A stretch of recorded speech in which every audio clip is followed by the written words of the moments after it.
My guest tonight is the immediate past president of the Nigerian Marketing Research Association.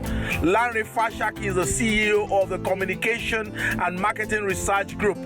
He shares about 30 years in the industry and what it means to be a disciple of Jesus Christ in the marketplace.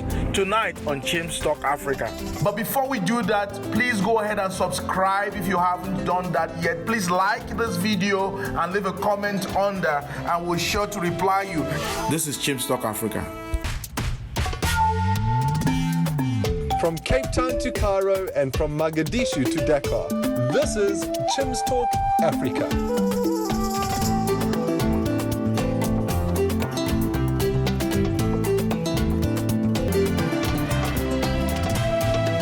And now here's your host, Chim Onyibilanma. Welcome, the viewers, to this segment of the show. Like I said in my intro, my guest today is Mr. Lanre Fasakin, and he's been in the marketing research business for how many years now, Lanre? 20-something years. 32 years. 32 years. That's 3 decades of working in the marketplace, and you have risen to the heights of your profession. Up till recently, in 2016, you were the head of your professional body in Nigeria. That's right. And God has given you space to interact around the world on this particular area He's called you to. But the reason we're talking today is the kind of quest you've had over these 30 years to live as a disciple of Christ in the marketplace.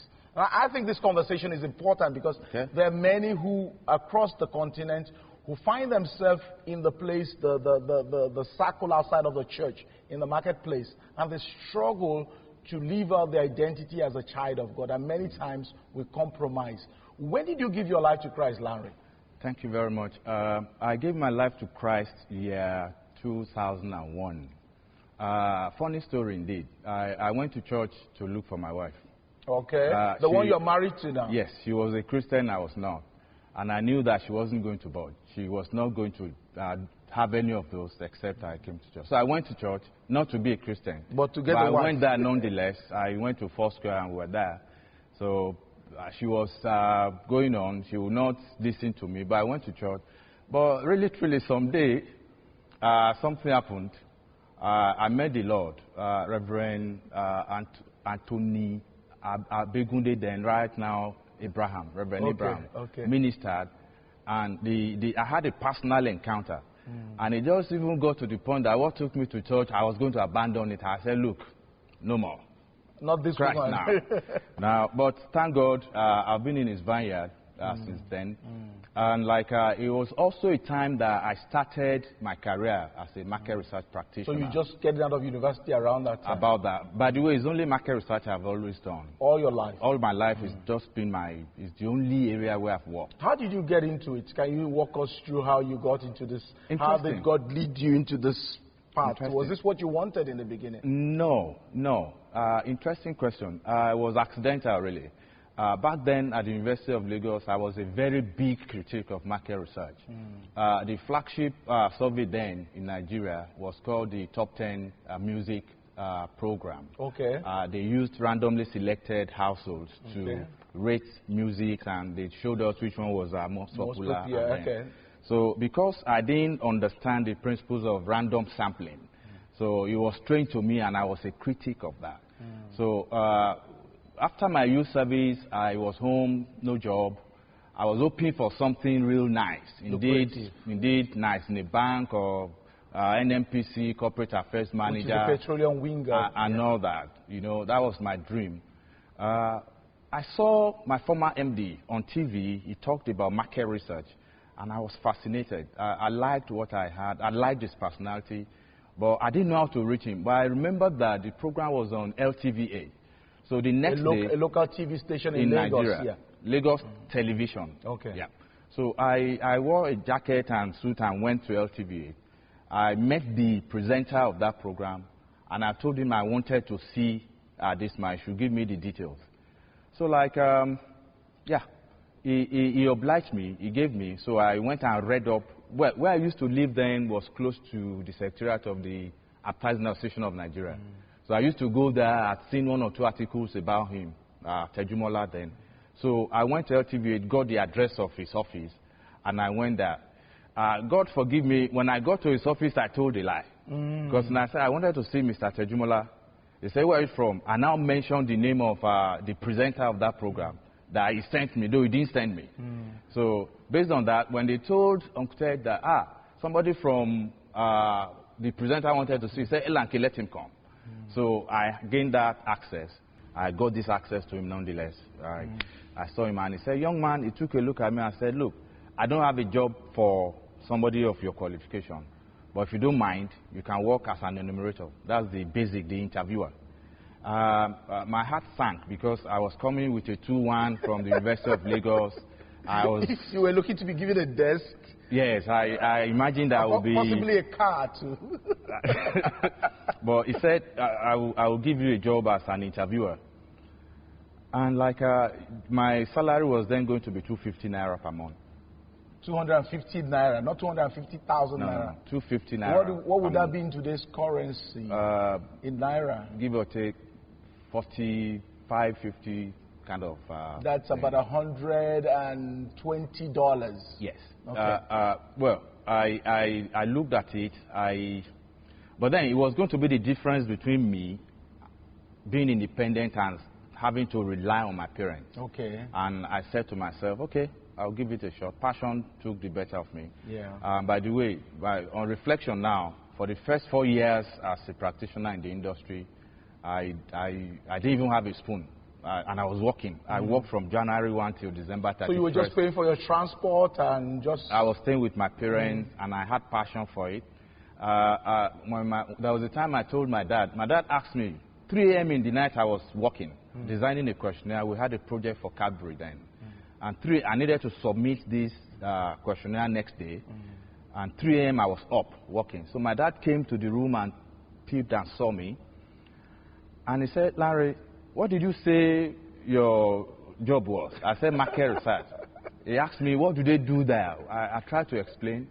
He didn't quite get it. And he said, is that all? Do they sell anything? I said, no. And they have enough money to pay your salary? I said, yes. He said, whatever it is, keep doing it.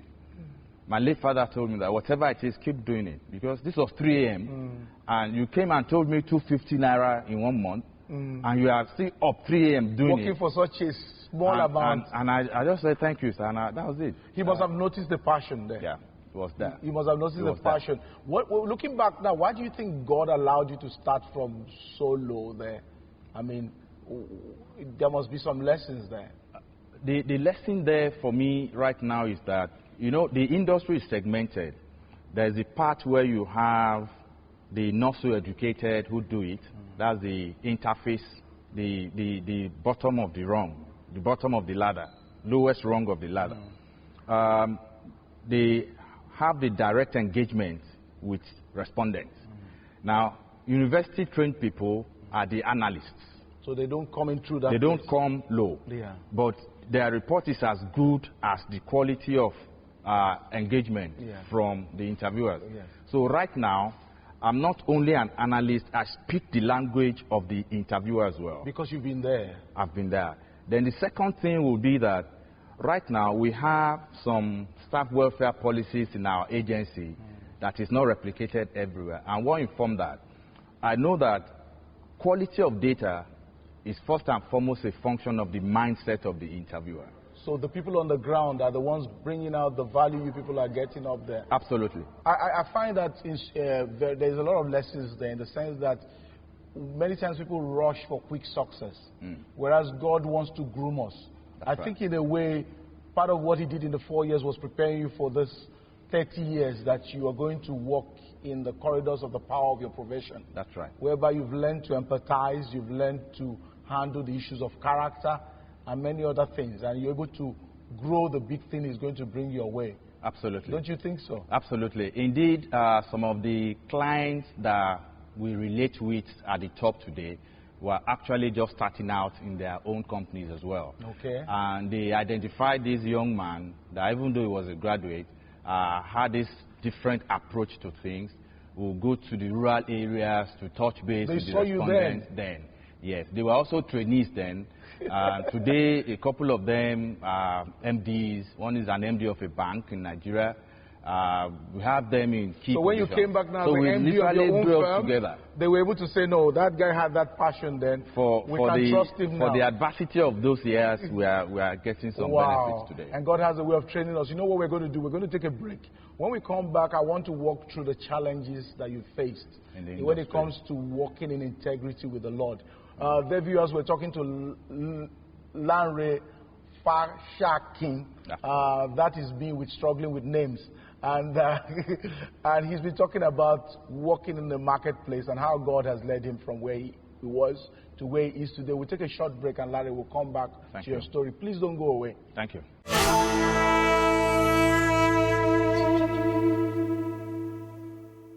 God used the stumbling blocks that you think are stumbling block as stepping stone to greatness for you. Where is your faith? Where is your faith? The problem with Dr. Kennedy. The way the church in Africa is now, what we need is revival. We cannot correct a wrong with another wrong. We cannot correct the injustices of the past by perpetuating. You have what it takes to make a difference. So don't give up on yourself, because God has certainly not given up on you.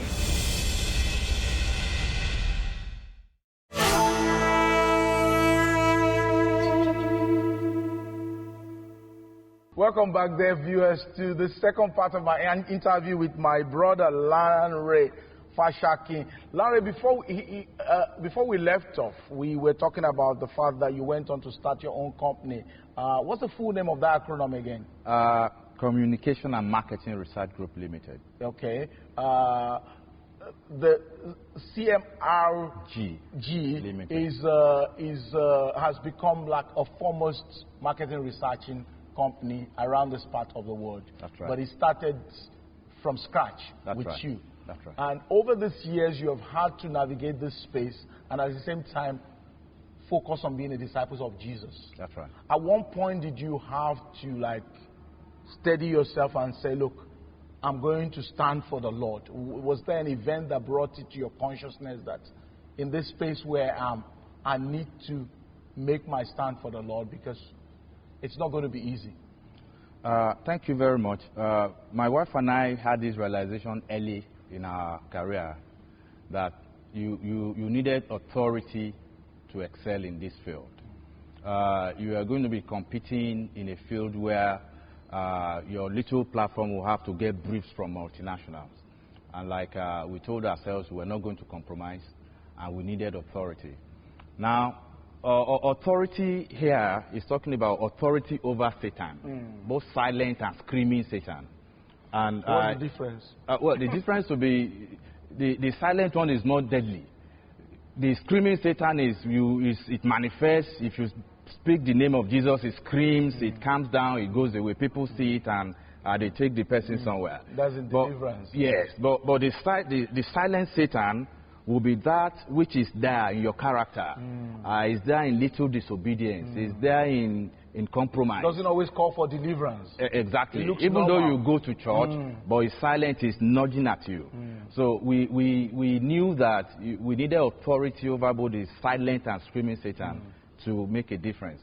And we also knew that, look, the level of authority you have will be directly proportional to your obedience to God.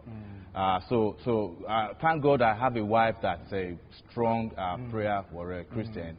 And we told ourselves early in the day that any breakthrough that didn't come from the Holy Spirit, we didn't want. Yeah. And that was at a cost. So not all breakthroughs are from God. Absolutely. So we told ourselves any breakthrough that didn't come from the Holy Spirit, we didn't want. God took us through thick and thin. We had to go through working the whole hog, data collection, data processing, analysis for pitons. We had to do a lot of having to do what other agencies will collect big fee for a little, but we were consistent. Delivering excellence. Absolutely. Then God also told us that if you want to be rich, you give. There are no two ways to it. If you want to be rich, you give. We've had situations where the church where I used to worship had a need. They didn't say they had a need, but it was apparent. God led us to something. We We saw it. The pastor didn't ask us. But at this point, both home and away, the agency had about 750,000. And we had to sue about 730,000 out of that. Wow. Yes. You left yourself with 20,000 to run your company. Yeah. So that happened because of the realization that, look, the way to the top is giving. Can you think of any experience where you had to face a real challenge in trying to stand for your faith and start for those principles you believe in and still carry your business forward? Yeah, thank you. That will be our first breakthrough. We were up against the former company where I worked for. So where you left before, where your MD... They were the #1 agency in Nigeria. I was just a splinter, small 2-room agency. That was your MD that preached from the parables. From Matthew 25. So we were up against them. And if God wants to honor you, He will make your enemy fall into error. Fair and square, we had this presentation and they won. They won. Okay. They won. We were second. We were the second most preferred bidder. I went home. It was no shame losing to the biggest agency in Nigeria. I went home. But somebody now got to know something about the costing, and God orchestrated it so much that it was apparent that we lost to them because our own bid was higher in terms of fee, was higher than theirs. So my MD got to know about that and became furious. So he indicted the manager that led their own team, and based on that, they increased their fee at first. The client agreed, come and do it. They decided to increase their fee even though it was different from what they had initially put in, which was lower than ours. Okay. So the client said, okay, fine. We are fine. They gave them. So the MD saw it and was still not happy.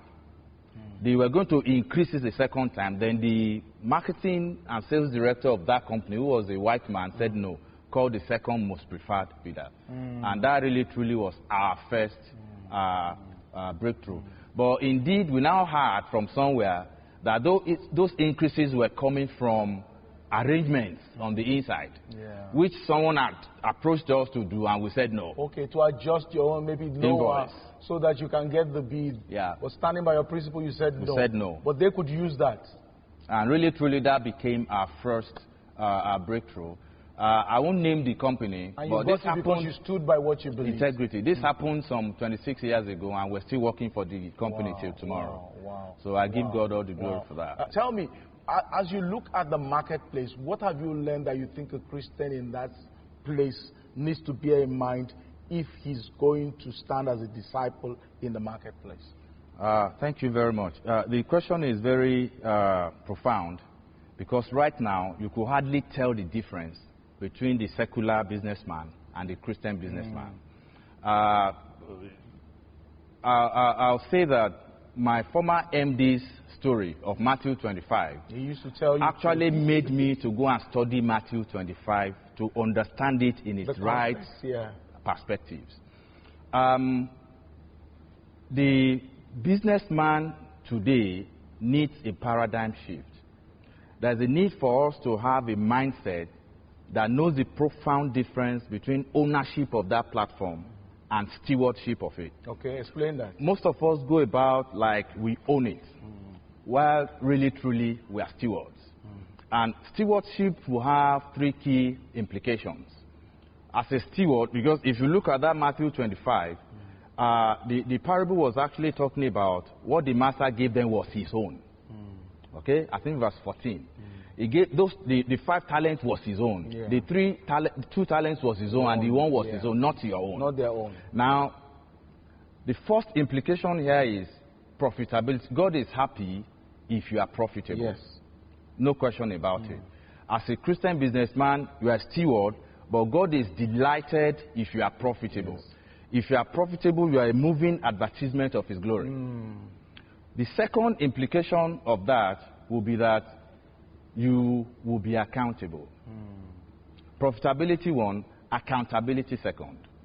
At some point, the Lord will be interested in how many bachelors got married on your platform. He will be interested in how many tenants became landlords. He will be interested in how many people who are singles got their own families and got settled. Above all, God will be interested in how many souls God your saves. company was able to win into the kingdom. So if we have this mindset of accountability, at some point, this, my friend, will be accountable to the man who gave it to me. Maybe our outlook will differ. All you said links to the very first thing you talked about the difference between ownership and stewardship. Yeah. Just the consciousness that even though we're the visible owners, we're really not the owners. That's right. And that is the paradigm shift, like you rightly said, because it changes everything. If God owns this business, then you're going to run it God's way. Absolutely. You're going to run away from that bribe. You're going to Absolutely. You're not going to, like the example you gave, you're not going to bend the figures just to please men. Anyone. Yeah, you're going to like do it God's way. And you're going to look for God making profit there, like you rightly said. Absolutely. Kingdom profit. And God is going to come there looking for his investment. You know? Let me also add that God is an entrepreneur.